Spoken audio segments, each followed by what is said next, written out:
Hi అండి, అందరికీ భాగ్యశ్రీ కిచెన్కి స్వాగతం. ఈరోజు బంగాళదుంప ములంకాడ కూర ఎలా ఉంటుందో చూద్దాం.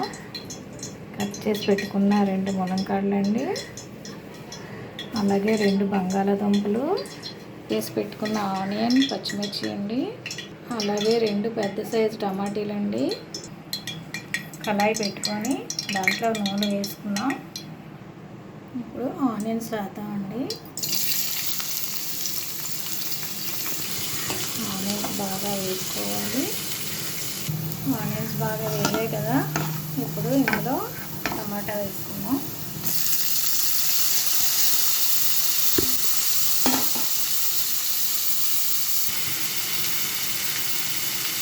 ఇందులోనే చిటికెడు పసుపు, కొద్దిగా కారం, కొద్దిగా ఉప్పు వేసుకొని బాగా కలుపుకొని టమాటా మగ్గినంత వరకు సిమ్లో పెట్టి మూత పెట్టుకోవాలి.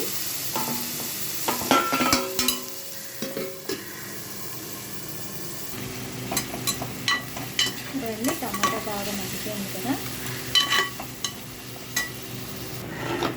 ఇప్పుడు అందులో కట్ చేసుకున్న ములంకాయలు,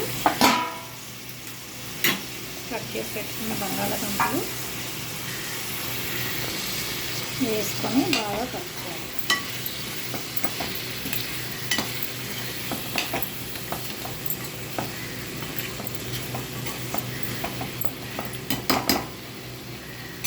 మళ్ళీ కొంచెంసేపు మూత పెట్టుకొని ములంకాడ టమాటా బంగాళదుంప బాగా మగ్గించుకోవాలి. ఇప్పుడు బాగా మగ్గాయి కదా, ఇప్పుడు నీళ్ళు వేస్తాను.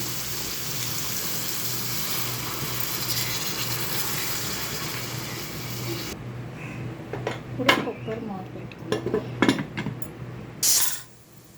ఒక విజిల్ రాగానే స్టవ్ ఆఫ్ చేసుకోవాలి. చూడండి, విజిల్ అయిపోయి కుక్కర్ మూత తీసాను. వేడి వేడి ములంకాడ బంగాళదుంప కర్రీ రెడీ అయిపోయింది. కొంచెం వాటర్ వేయకపోతే స్టవ్ ఆఫ్ చేస్తాను.